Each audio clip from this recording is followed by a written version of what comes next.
Boa noite a todos.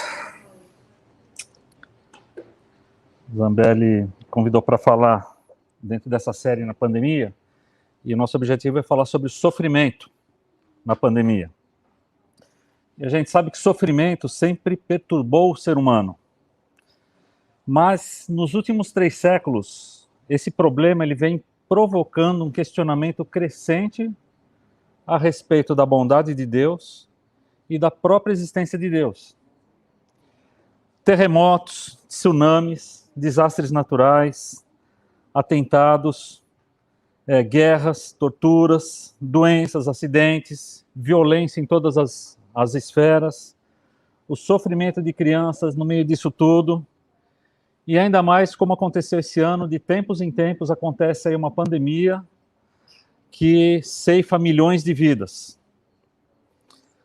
Todas essas coisas levantam uma questão. Como é que um Deus bondoso pode permitir tudo isso?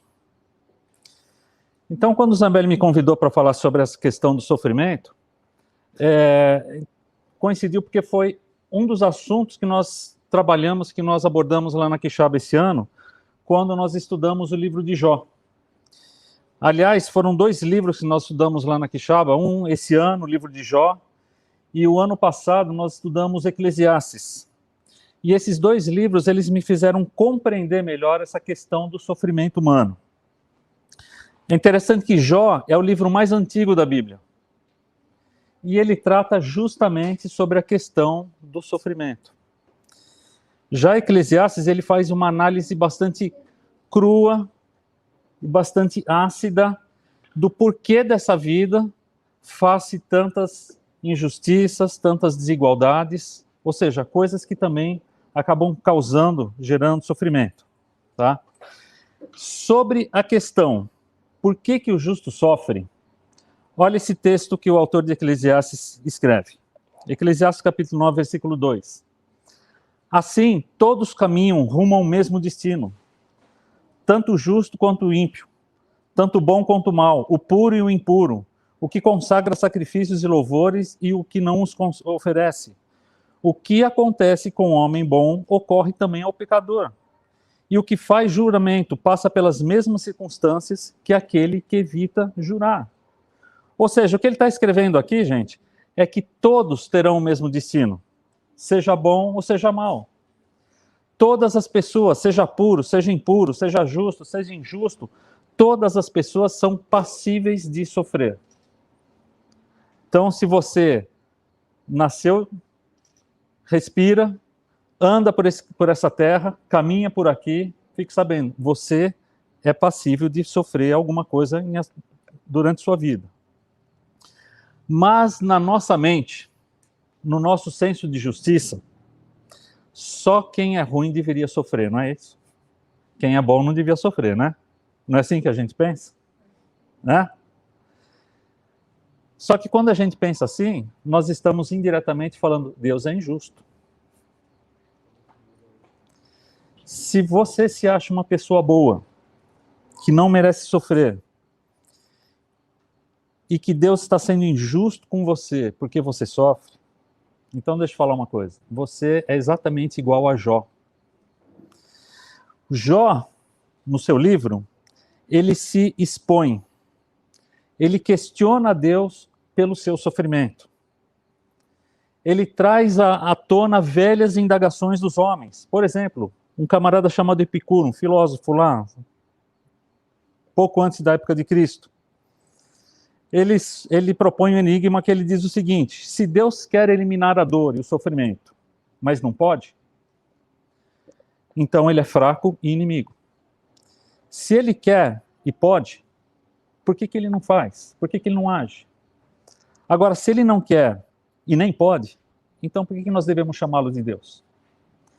E esse enigma de Epicuro, ele tem atravessado os séculos né? E muitos filósofos e outros usam esse enigma para tentar desqualificar Deus.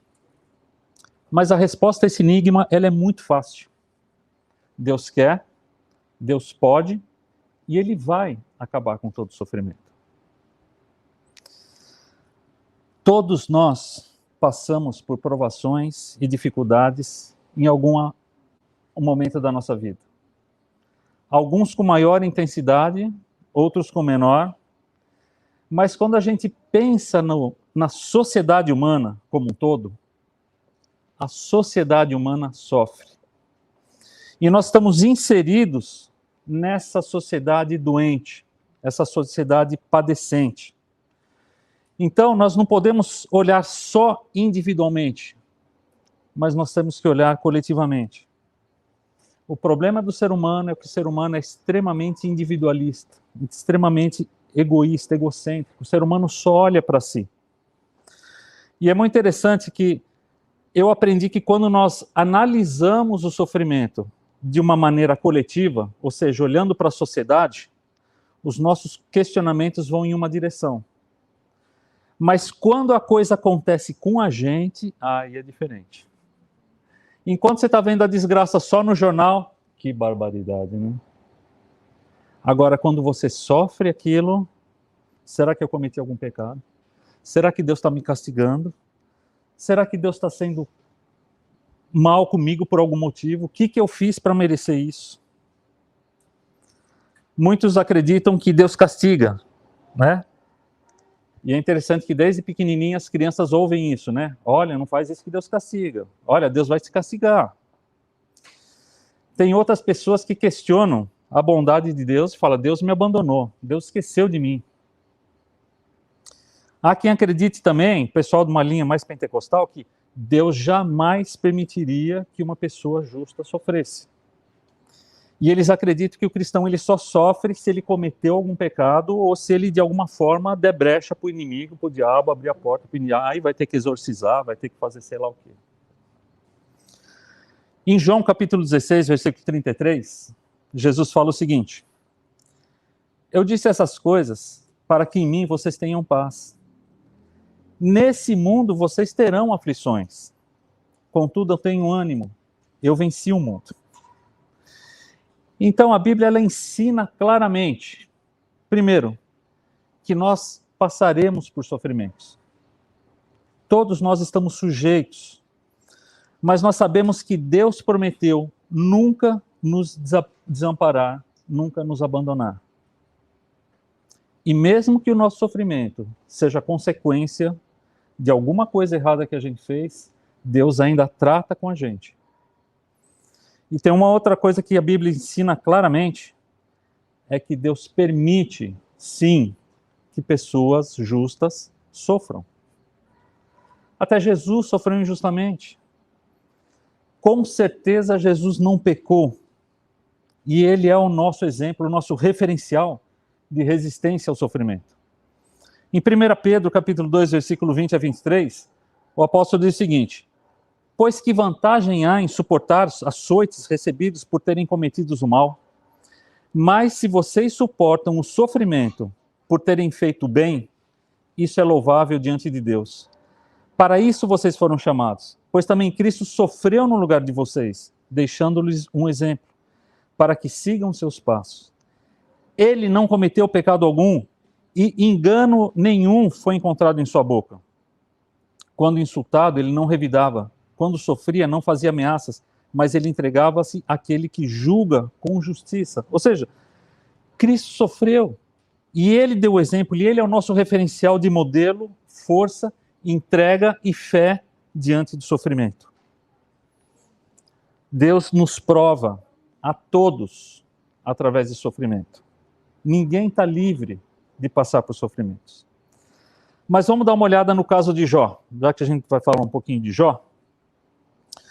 Logo nos primeiros capítulos do livro de Jó, nós vemos que Jó era um homem justo, um homem reto, um homem que temia Deus, se desviava do mal, e que ele não estava sofrendo por causa de algum mal que ele cometeu, de algum pecado que ele cometeu. mas ele estava sofrendo simplesmente porque um Deus soberano permitiu que isso acontecesse. Ó. Deus tinha um propósito no sofrimento de Jó? Sim, tinha. Então a questão aqui não é se o justo sofre, mas é por que o justo sofre. Inconformado com a situação, com a vida, com Deus, Jó faz uma série de questionamentos. E ao longo do livro de Jó, nós vamos vendo Jó se questionando, tá? E debatendo com seus amigos a respeito de tudo aquilo que ele estava passando. Então Jó questiona, por exemplo, o porquê que ele nasceu. Jó 3, versículo 1 a 4. Depois disso, Jó abriu a boca e amaldiçoou o dia em que do seu nascimento, dizendo: pereça o dia do meu nascimento e a noite que se disse um menino nasceu. Transforme-se aquele dia em trevas e Deus lá do alto não se importe com ele, não resplandeça a luz sobre ele. No versículo 11 e 12, ele fala o seguinte: por que eu não morri ao nascer e não pereci quando saí do ventre? Por que houve joelhos para me receberem e seios para me amamentarem? Jó amaldiçoou o próprio dia do seu nascimento. O cara estava passando por tamanho sofrimento. Pense se o emocional desse camarada não estava abalado. Eu acho que quando Jó estava tudo bem na vida dele, tudo bacana, ele não desejou isso. Mas diante da dor, diante do sofrimento, diante de tudo que ele passa, ele amaldiçoou. Por que eu não morri quando nasci? Ele questionava também, por exemplo, a forma de Deus agir. Versículo 20 e 23. Por que se dá luz aos infelizes e vida aos de alma amargurada, aos que anseiam pela morte e essa não vem, e a procuram mais do que um tesouro oculto, aos que se enchem de alegria e exultam quando vão para a sepultura? Por que se dá vida àquele cujo caminho é oculto e a quem Deus fechou as saídas? Já está falando, o Senhor é autor da vida, né? Por que o Senhor nos dá vida? Para a gente sofrer? Jó é um cara que estava vivendo completamente amargurado. Versículo 24 a 26, ele diz: pois me vêm suspiros em vez de comida. Não é suspiro de padaria, é gemido de dor. Os meus gemidos transbordam como água. O que eu temia veio sobre mim. O que eu receava me aconteceu. Eu não tenho paz, nem tranquilidade, nem descanso, somente inquietação. Sabe o que Jó está fazendo aqui, gente? Jó está abrindo seu coração. Está botando para fora tudo que ele estava pensando, tudo que ele estava sentindo. Isso é bom ou é mal? Não sei. Talvez o sentimento que ele abrigasse fosse errado, mas os seus questionamentos eram bem sinceros.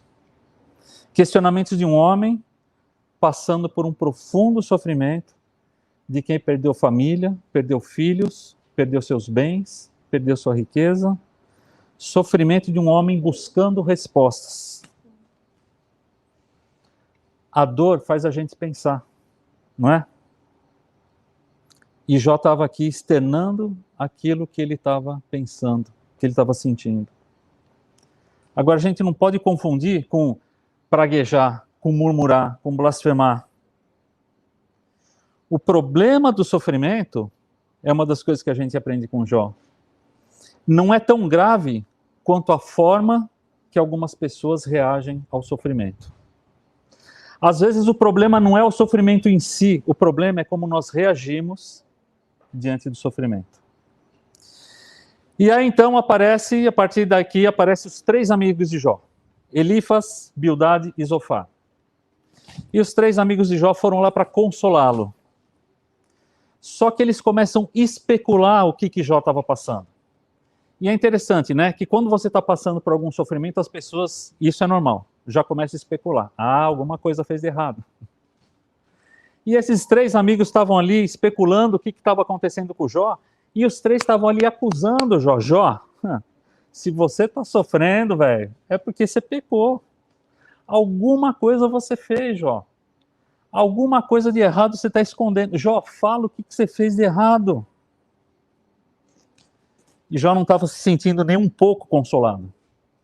Jó chega a pedir para os seus amigos, no capítulo 6, versículo 1 a 4, se tão somente vocês pudessem pesar a minha aflição e pôr na balança a minha desgraça, vocês veriam que o seu peso é maior do que a areia dos mares. Por isso as minhas palavras são tão impetuosas. As flechas do Todo-Poderoso estão cravadas em mim e o meu espírito suga delas o veneno. Os terrores de Deus estão posicionados contra mim. Jó está gritando para os seus amigos e fala: ei, vocês estão vendo o que eu estou passando? Vocês estão vendo o que está acontecendo comigo? E Jó ainda lutava para manter a sua integridade, porque foi a única coisa que sobrou para Jó, foi a integridade dele. E os amigos estavam acusando ele, falou: Jó, você não é um cara íntegro, você está fazendo coisa escondida, você está errado de alguma forma. Capítulo 6, versículo 28 a 30, Jó fala o seguinte: mas agora tenham bondade de olhar para mim. Será que eu mentiria na frente de vocês? Reconsiderem a questão, não sejam injustos, tornem a analisá-la, pois a minha integridade está em jogo. Há alguma iniquidade nos meus lábios? Será que a minha boca não consegue discernir a maldade? Então, em meio a todo o sofrimento, todos os questionamentos, Jó podia, até conseguia, argumentar e debater com seus amigos. Mas ele ainda tinha mais um problema. Ele via que era impossível argumentar com Deus. No capítulo 9, versículo 2, Jó diz o seguinte: mas como pode o mortal ser justo diante de Deus? Ou seja, ele estava querendo se justificar diante de Deus. Ainda que eu quisesse discutir com ele, eu não conseguiria argumentar nenhuma vez em 1000. Sua sabedoria é profunda, o seu poder é imenso. Quem tentou resistir a Deus e saiu ileso? Se ele apanha algo, quem pode pará-lo? Quem pode dizer: o que você faz? Deus não revogará sua ira. Debaixo dele se encurvam os príncipes do Egito. Como então eu poderei discutir com ele? Como achar palavras para argumentar com ele? Ou seja, Jó está falando aqui, cara, não adianta tentar discutir com Deus. Deus não pode ser resistido. Todos os seus opositores caem. A impressão que eu tenho, lendo Jó, é que tudo que Jó desejava era ter uma audiência com Deus, para estar ali cara a cara com Deus, e botar o dedo no nariz de Deus e falar tudo o que ele estava pensando. Mas, capítulo 9, versículo 15, ele diz o seguinte: embora inocente, eu seria incapaz de responder-lhe. Poderia apenas implorar misericórdia do meu juiz. Mesmo que eu chamasse e ele me respondesse, eu não creio que ele me daria ouvidos. Ele me esmagaria com uma tempestade e, sem motivo, multiplicaria minhas feridas. Não me permitiria recuperar o fôlego, mas me engolfaria em agruras. Se é questão de força, ele é poderoso. Se é questão de justiça, quem o intimidará? Mesmo sendo eu inocente, minha boca me condenaria. Se eu fosse íntegro, ela me declararia culpado. Conquanto eu seja íntegro, já não me importo comigo, desprezo minha própria vida. É tudo a mesma coisa, por isso eu digo, ele destrói tanto o íntegro quanto o ímpio. Quando um flagelo causa morte repentina, ele zomba do desprezo dos inocentes.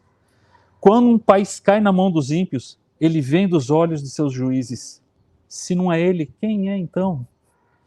Você consegue perceber como que Jó estava ressentido com Deus? Jó chega a falar assim, cara, Deus está zombando de mim, Deus tem prazer no meu sofrimento, se não é ele, quem é então?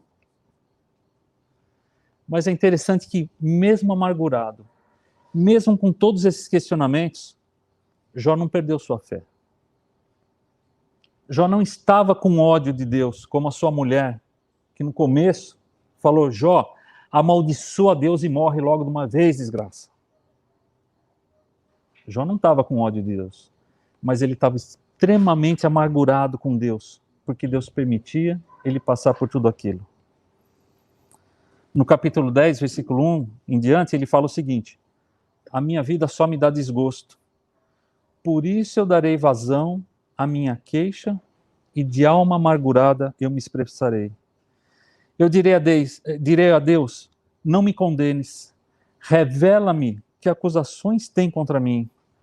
Tens prazer em oprimir-me, em rejeitar a obra de tuas mãos, enquanto sorris para o plano dos ímpios. Acaso tem olhos de carne, enxerga como os mortais? Teus dias não são os de qualquer mortal? Os anos de tua vida não são como os dos homens? Pois investigas a minha iniquidade e vasculhas o meu pecado. Embora saibas que eu não sou culpado e que ninguém pode livrar-me das tuas mãos, foram as tuas mãos que me formaram e me fizeram. Irás agora voltar e destruir-me? Jó está questionando, por que isso, Senhor? Por que eu estou sofrendo? Por que o Senhor está fazendo isso comigo? O Senhor me formou, agora quer me destruir dessa forma? Por quê? Nós não podemos esquecer que Jó sabia bem o que ele estava passando, mas ele não sabia o porquê ele estava passando. Isso acontece com a gente também.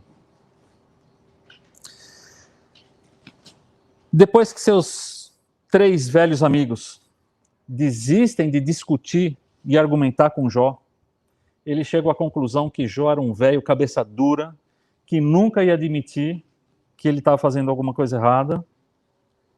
Aparece um 4º personagem no livro de Jó.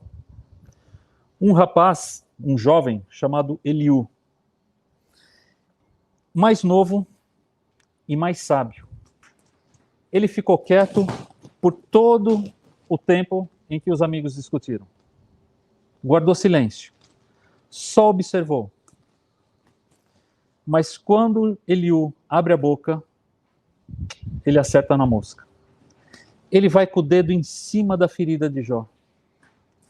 E ele fala assim, Jó, com todo respeito, você é um velho orgulhoso, Jó. Jó, deixa eu falar uma coisa para você. Eu não acho que você está sofrendo por causa de algum pecado que você cometeu. Mas com toda certeza, você está pecando por causa do sofrimento que você está passando. Sabe qual foi a resposta de Jó? Nenhuma. Pela primeira vez, Jó ouviu e se calou. Ele não debateu com Eliú. Ele não contra-argumentou Eliú. Ele simplesmente entendeu que era exatamente isso que estava acontecendo com ele. E aí a última parte do livro de Jó, Deus fala. E aí você fica pensando, por que Deus demorou tanto para falar? E a minha teoria é que Deus demorou para falar porque Jó ainda não tinha se aquietado para ouvir. Precisou um chacoalhão de Eliú para que Jó baixasse a bola, se calasse e abrisse os seus ouvidos. Agora, sabe o que é interessante? Deus não respondeu os questionamentos de Jó. Gente, deixa eu falar uma coisa. Deus não tem obrigação de responder os nossos questionamentos de pronto, nem satisfazer os nossos caprichos. Eu tenho certeza que um dia todas as nossas perguntas vão ser respondidas. Talvez não nessa vida. Ao invés de responder os questionamentos de Jó, Deus faz uma série de perguntas para Jó. Se eu não me engano, são 42 perguntas que Deus faz para Jó. E Jó não consegue responder nenhuma. Sabe por quê? A única coisa que Deus quer é fazer Jó compreender o seguinte: Jó, eu sou Deus, você não é. Ponha-se no seu lugar.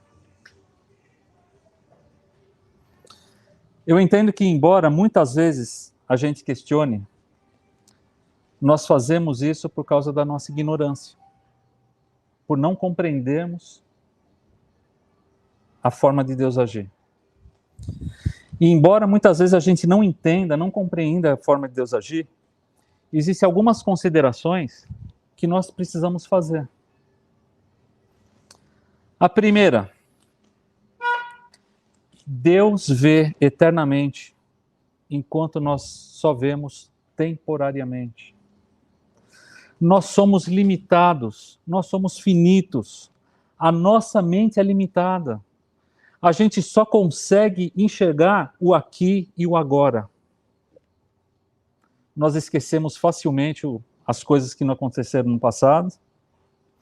Nós não podemos nem conseguimos enxergar o futuro. É o agora que dói. Jó, no capítulo 9, versículo 21, quando Jó fala: conquanto eu seja íntegro, já não me importo comigo, desprezo a minha própria vida. Tudo é a mesma coisa, por isso eu digo, ele destrói tanto o íntegro como o ímpio. Meus dias correm mais velozes do que de um atleta. Eles voam sem um vislumbre de alegria. Passam como barcos de papiro, como águias que mergulham sobre as presas. Capítulo 14, versículo 1, ele diz: o homem nascido de mulher vive pouco tempo e passa por muitas dificuldades. Brota como a flor e murcha. Vai-se como a sombra passageira, não dura muito. Os dias dos homens estão determinados. Tu decretaste o número dos seus meses e estabelecesse limites para que ele não possa ultrapassar. Você consegue perceber que Jó só enxergava essa vida? E ele tinha essa consciência. E isso é natural, mas isso é natural para nós, mas não para Deus. Deus enxerga eternamente. Para Deus não tem passado, presente e futuro. Nós estamos presos no presente. Deus não. Jó tinha consciência da sua limitação, da brevidade da sua vida. Então, considere isso. A minha, a sua, a nossa visão sobre sofrimento e todas as coisas que diz respeito a essa vida é limitada.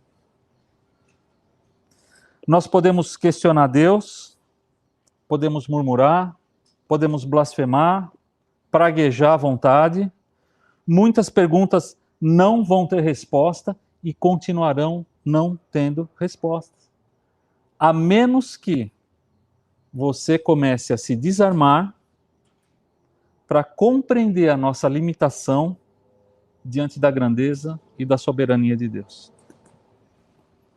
Eu li uma frase essa semana, tentei procurar para ver de quem que era o autor, não consegui. Mas, pelo que eu me lembro, a frase dizia o seguinte: tentar compreender com a nossa mente limitada as grandezas de Deus e a soberania de Deus é mais ou menos como aquela criança que cava um buraquinho na areia da praia e tenta encher aquele buraco com as águas do oceano. Fazendo uma comparação sobre a nossa limitação e a grandeza e a soberania de Deus. Então, primeira consideração, nossa mente é finita, é limitada. A gente só enxerga o aqui e agora. Deus enxerga eternidade. Isto posto, tem uma segunda consideração. Embora nós sejamos muito apegados a essa vida, Deus não é. Isso pode causar estranheza para algumas pessoas. Para mim, demorou um pouco para engolir isso. Mas essa é uma verdade. Ele nos criou, Ele cuida de nós em todos os detalhes. Às vezes detalhes que a gente nem atenta. Deus cuida de nós em todos os detalhes. Mas Ele não está tão preocupado com o nosso bem-estar terrestre como a gente gostaria.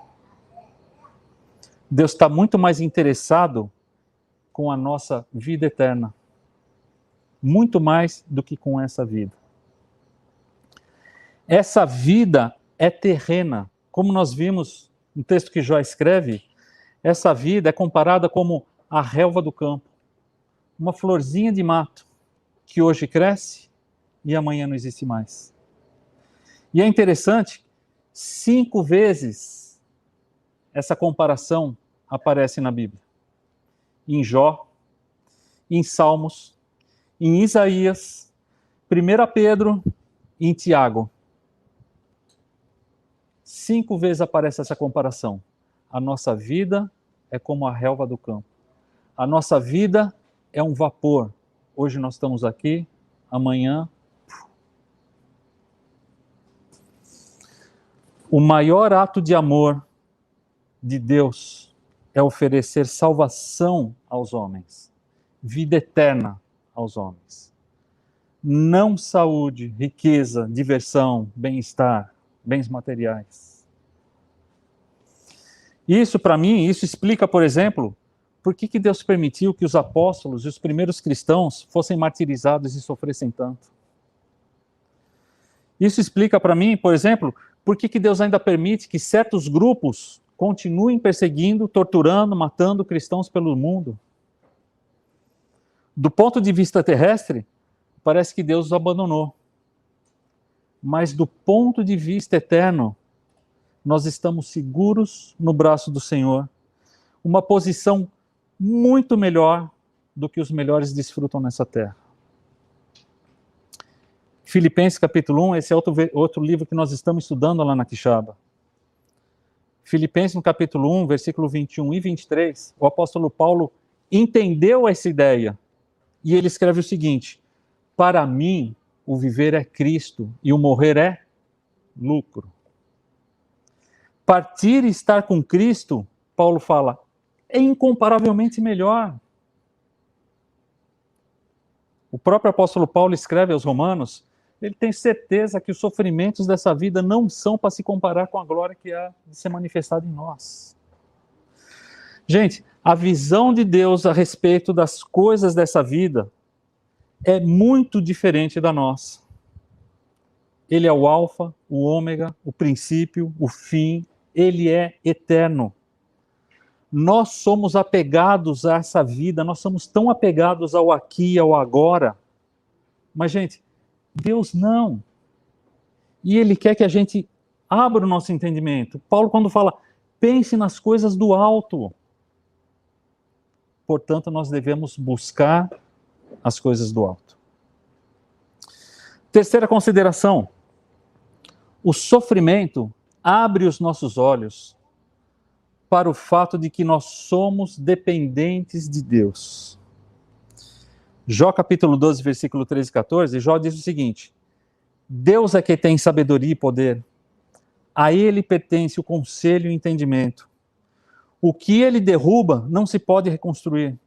Aquele a quem Ele aprisiona, ninguém pode libertar. Jó está falando o seguinte: Deus é soberano. A vontade dele ninguém pode resistir. E Deus trabalha na nossa vida continuamente da forma como Ele acha melhor.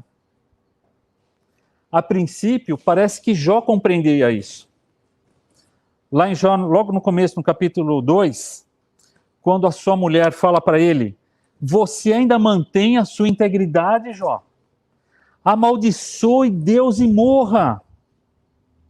E Jó responde para sua esposa, você fala como uma insensata. Aceitaremos o bem dado por Deus e não o mal? Em tudo isso, Jó não pecou com os lábios. E depois, mais para frente, isso vai ser repetido novamente. Com tudo isso, Jó não pecou com os lábios. A princípio, Jó entendeu isso. Mas parece que com o tempo, ele foi esquecendo. À medida que o seu sofrimento se estendia, se aprofundava, doía cada vez mais, e ele ia remoendo aquilo tudo, e a julgar por algumas declarações amarguradas de Jó, parece que a natureza humana tende a esquecer rapidamente das coisas boas que Deus nos dá e que todo bem do homem vem de Deus. Tiago capítulo 1, versículo 16 e 17, Tiago diz o seguinte: meus amados irmãos, não se deixe enganar. Toda boa dádiva e todo bom dom perfeito vem do alto, descendo do Pai das luzes, que não muda como sombra inconstante. Não se deixe enganar, Tiago fala. Muitas vezes, nós nos vemos como merecedores dessas bênçãos de Deus. Jó também. Eu só fiz o bem, eu espero o bem de retribuição. Deus vai ter que me retribuir com bem. Tiago fala, não se deixe enganar. Nós pensamos o quê? Que toda bondade que acontece conosco, toda bênção que nós recebemos, é porque nós somos tão bonzinhos e Deus se agracia tanto de nós, fala, eu vou agraciar mais e mais ele. Não se deixe enganar. Nós precisamos de lembretes constantes de que Deus, ele é misericordioso e gracioso. Sabe o que significa? Misericórdia e graça vêm de Deus. Misericórdia é Deus não dar o que a gente merece. Peia, morte. E graça é quando Deus nos dá aquilo que nós não merecemos. Por isso que Tiago fala, toda boa dádiva, todo dom perfeito vem do alto. Tiago não estava se referindo a riquezas, a bens materiais. Em Eclesiastes, nós aprendemos, uma das lições da Eclesiastes, é que algumas coisas que aqui na Terra a gente julga como sendo mal, na verdade são boas. De vez em quando Deus manda algumas coisas para a gente e fala, meu Deus do céu, eu tenho que passar por isso. E depois que nós passamos por aquilo, nós olhamos para trás e agradecemos a Deus, Senhor, muito obrigado. O Senhor me fortaleceu. E eu cresci, eu aprendi por ter passado por isso. A dor e o sofrimento servem como instrumentos para o nosso aperfeiçoamento. A dor e o sofrimento servem como veículos para nos lembrar que nós não temos escolha a não ser confiar no nosso Criador. Por isso que Tiago fala, não se enganem. As dificuldades são uma maneira da gente lembrar isso. E quando a gente olha para esse ano, o que nós passamos esse ano, com a pandemia, é interessante que eu nunca vi tantas mensagens, tanta gente falando a respeito de Deus como esse ano. Mas eu tenho certeza que logo, logo, Deus vai ser esquecido. Instabilidade gera dependência. E de vez em quando Deus dá um chacoalhão para a gente, lembrar. Conforme Jó responde para sua esposa, nós aceitaremos o bem de Deus e não o mal. Quarta consideração que nós precisamos fazer. Os sofrimentos, eles servem como uma fonte de encorajamento para as outras pessoas. Quando a gente olha para a vida de Jó, você fala, coitado do Jó, cara, eu não queria estar na pele desse homem. Sofreu um bocado. Mas hoje a gente olha e fala assim, cara, graças a Deus que Jó sofreu tudo aquilo. Sabe por quê? Se não fosse o seu sofrimento, nós não teríamos essa obra nas nossas mãos hoje. Deus, tendo uma mente ilimitada, ele está pensando em todas as gerações da existência humana. O compromisso de Deus é com todas as gerações da existência humana, não só com a nossa. Enquanto nós, com a nossa mente limitada, estamos preocupados só com a nossa geração. Aliás, nem tanto assim. Nós estamos mais preocupados com a nossa existência, não tanto com a nossa geração. A carta aos Hebreus, ela foi escrita para encorajar os judeus convertidos ao cristianismo a permanecerem firmes na fé. Muitos deles estavam abandonando a sua fé por causa das perseguições. E a carta aos Hebreus, ela foi escrita dentro de um contexto de profundo sofrimento e perseguição.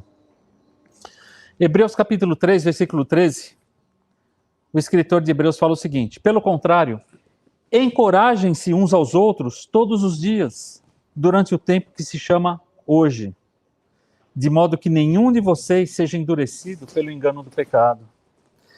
Sabe por que muitos dos nossos questionamentos são pecado? Porque nossos questionamentos são egocêntricos. Sabe por que Eliú falou para Jó: Jó, eu não acredito que você está sofrendo por causa de algum pecado, mas eu acredito que você está pecando por causa do seu sofrimento. Justamente por causa dos questionamentos egoístas e mesquinhos que Jó fazia, quase que blasfemando contra Deus. Capítulo 12 de Hebreus, o escritor diz o seguinte: portanto, também nós, uma vez que estamos rodeados por tão grande de nuvens de testemunhas, livremo-nos de tudo que nos atrapalhe, do pecado que nos envolve, e corramos com perseverança a corrida que nos é proposta. O escritor nos encoraja a gente correr com perseverança, uma vez que nós estamos diante de uma nuvem tão grande de testemunhas. E ele estava se referindo à lista que ele mencionou no capítulo 11, que é conhecida como os heróis da fé. Capítulo 11 de Hebreus, a partir do versículo 32, ele escreve o seguinte: o que mais direi? Eu não tenho tempo de falar de Gideão, Baraque, Sansão, Jefté, Davi, Samuel e os profetas, os quais pela fé conquistaram reinos, praticaram a justiça, alcançaram o cumprimento de promessas, fecharam a boca de leões, apagaram o poder do fogo, escaparam do fio da espada, da fraqueza tiraram força, tornaram-se poderosos na batalha e puseram em fuga o exército de estrangeiro. Houve mulheres que pela sua ressurreição tiveram de volta seus mortos. Até aqui, só bênçãos. Aí ele começa: alguns foram torturados e recusaram a ser libertados, para poder alcançar uma ressurreição superior. Outros enfrentaram zombaria, açoites. Outros ainda foram acorrentados e colocados em prisões, apedrejados, serrados ao meio. Você já pensou ser serrado ao meio? Você já pensou você ver um filho seu ser pendurado e serrado ao meio? Postos à prova, mortos ao fio da espada, andaram errantes, vestidos de pele de ovelha, de cabra, necessitados, aflitos, maltratados. O mundo não era digno deles. Vagaram pelos desertos e montes, pelas cavernas e grutas. Todos esses receberam bom testemunho por meio da fé. No entanto, nenhum deles recebeu o que havia sido prometido. Deus havia planejado algo melhor para nós, para que conosco eles fossem aperfeiçoados. A fidelidade, a firmeza e a confiança daquelas pessoas durante o sofrimento deveria ser um exemplo de encorajamento para nós. Parece que da perspectiva de Deus, grande parte do nosso sofrimento se destina a ser o quê? Uma fonte de edificação para outras pessoas e para outras gerações. Tiago capítulo 5, versículo 11, o apóstolo diz o seguinte: como vocês sabem, nós consideramos felizes aqueles que mostraram perseverança. Vocês ouviram falar sobre a paciência de Jó e viram o fim que o Senhor lhe proporcionou. O Senhor é cheio de compaixão e misericórdia.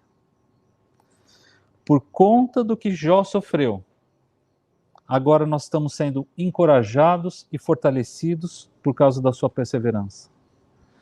Nós só podemos estar sentados aqui hoje, estudando a palavra de Deus, porque muitos homens e mulheres deram a vida para que isso acontecesse hoje, durante esses 2000 anos de cristianismo.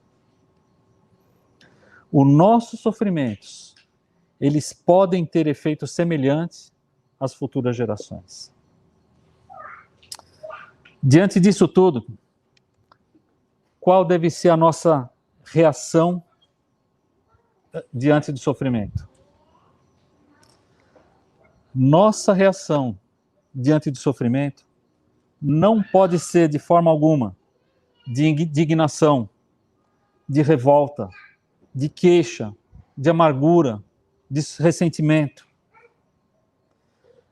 Ainda que fosse resultado de algum pecado pessoal, nós deveríamos nos arrepender e permitir que Deus trabalhe na nossa vida, no nosso caráter, na nossa reconstrução.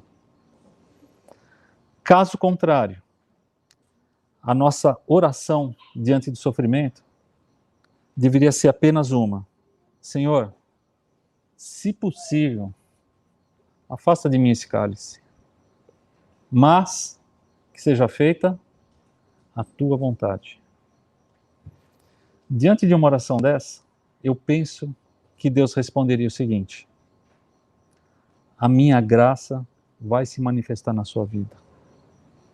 Descanse. Descanse e confie.